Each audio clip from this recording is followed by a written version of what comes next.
Remember the 5th of November, the gunpowder treason and plot. I know of no reason why the gunpowder treason should ever be forgot. But what of the man? I know his name was Guy Fawkes, and I know in 1605 he attempted to blow up the Houses of Parliament. But who was he really? What was he like?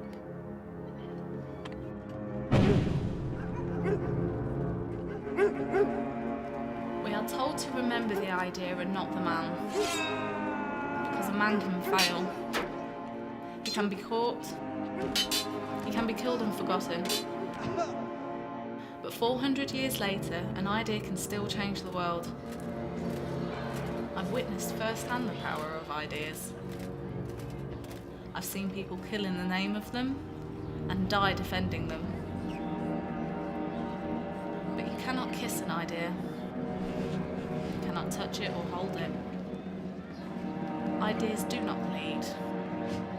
They do not feel pain. They do not love. And it is not an idea that I miss. It is a man. A man who made me remember the 5th of November. A man that I will never forget.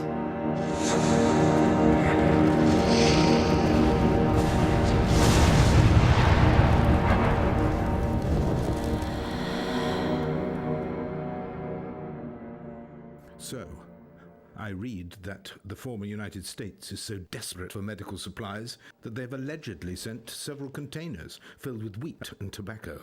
A gesture, they said, of goodwill. You want to know what I think? Well, you're listening to my show, so I will assume you do. I think it's high time we let the colonies know what we really think of them.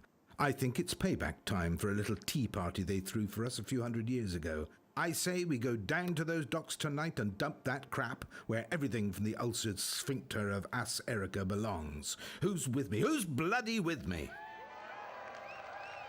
Do you like that? USA, ulcered sphincter of Ass Erica. I mean, what else can you say? Here was a country that had everything, absolutely everything, and now, 20 years later, is what? The world's biggest leper colony. Why? Godlessness. Let me say that again. Godlessness. It wasn't the war they started. It wasn't the plague they created. It was judgment. No one escapes their past. No one escapes judgment. You think he's not up there? You think he's not watching over the country? How else can you explain it? He tested us, but we came through. We did what we had to do. Islington, Enfield, I was there. I saw it all. Immigrants, Muslims, homosexuals, terrorists, disease-ridden degenerates. They had to go. Strength through unity. Unity through faith. I'm a God-fearing Englishman, and I'm goddamn proud of it. That's quite enough of that, thank you very much. Shit. A yellow-coded curfew is now in effect. Any unauthorized personnel will be subject to arrest. This is for your protection. A yellow-coded curfew is now in effect. Any unauthorized personnel will be subject to arrest. This is for your protection. Whoa! Excuse me, miss. Sorry, I didn't see In a you. hurry, are we? I was just... It's past curfew, you know. My uncle, he's very sick. Oh, sick uncle, is it? What do you think of that, Willie? Load of bollocks is what I think. I made a mistake. I shouldn't be out after curfew, I know that. Well, maybe you could look after us before getting back to your uncle. See, my friend here is kind of sick, ain't you, Willie? Real sick. Bad case of the blues. You can feel Don't touch me. Look, Willie, Kitty's got claws. She just threatened us. That she did. You know what that means, don't you? It means that we can exercise our own judicial discretion.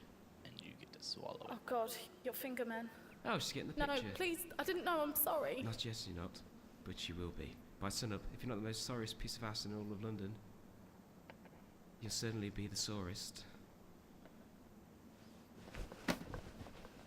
Oh God, no, please don't do this. I'll go home. I won't do it again. I swear, please. What do you say, lads? Spare the rod, spoil the child. Help me, somebody help me. The multiplying villainies of nature do swarm upon him. Bugger off, mate. Disdaining fortune with his brandished steel, which smoked with bloody execution. We're fingermen, pal.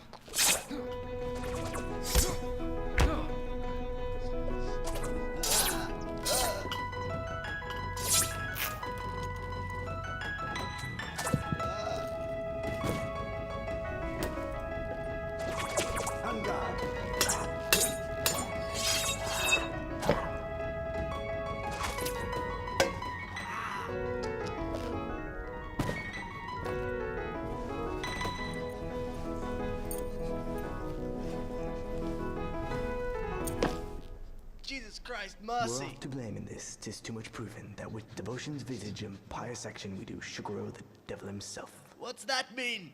Spare the rod. No!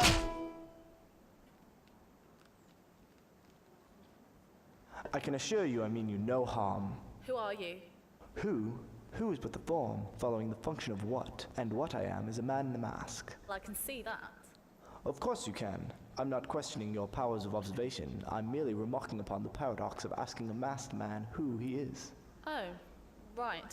But on this most auspicious of nights, permit me then, in lieu of the more commonplace sobriquet, to suggest the character of this dramatis persona. Voila! In view, a humble vaudevillian veteran, cast vicariously as both victim and villain by the vicissitudes of fate. This visage, no mere veneer of vanity, is a vestige of the vox populi now vacant, vanished. However, this valorous visitation of a bygone vexation stands vivified, and has vowed to vanquish these venal and virulent vermin, vanguarding vice and vouchsafing the violently vicious and voracious violation of volition.